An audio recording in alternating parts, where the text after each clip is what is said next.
Hey, what's going on, people? I'm sitting here listening to rock music from the 2009s, and I had this thought, and it was, as you can tell from the title of this video, is there freedom in the black community?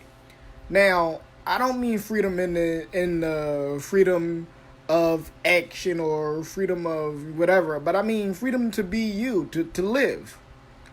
Now, broad strokes for me in my circumstance, I was thinking more so music wise, just music taste.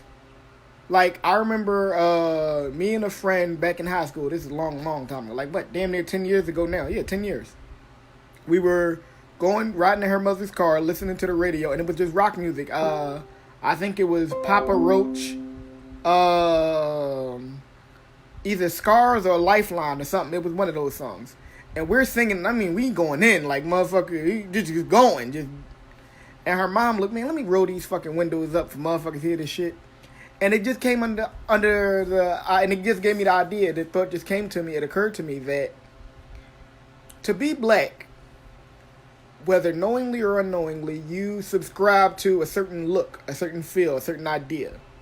And if anybody breaks away from the expected norm, they're either ousted or they're teased until they rejoin the fold.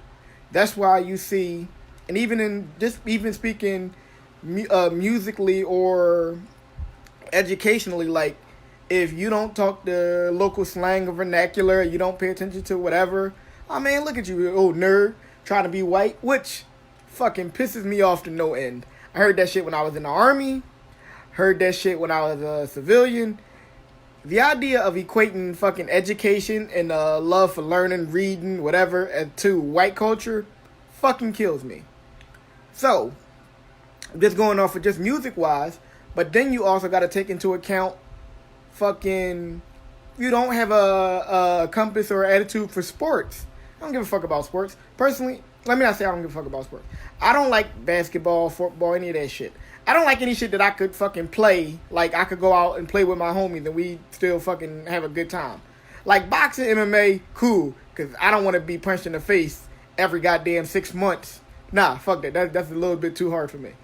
But just along those lines. And then we're thinking, and then it got me thinking, expanding my prerogative or expanding my critique to sexuality. Into where that there are people who grew up in very religious households, and maybe, just maybe, it's not only the black community, maybe it's the white, maybe it's whatever. But if you were to look on and see what's accepted, being accepted, it's not very much in the black community, or if it is, or even if it is accepted, it's more so accepted more women being gay, whatever, as opposed to their sons. So, like, again, I'm not trying to, reach the world, but I'm just trying to, again, a lot of my friends are having families and are, creating their own families, their own lineages, and their own legacies. And I just want them to think about it, that if when you were younger, you hated being called a nerd, being called whatever, sissy, whatever, if you hated being made fun of for your differences, are you cognizant of it? Are you aware? And are you going to do anything to change it for the next generation?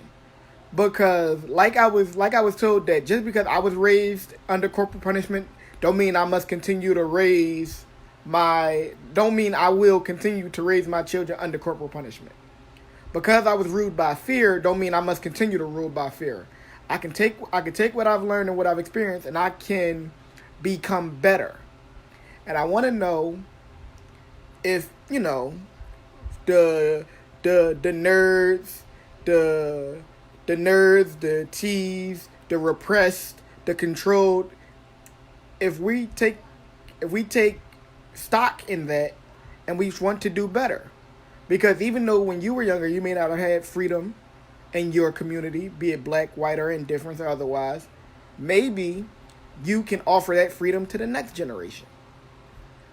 But those are just words to think on. Y'all be good out there. Peace.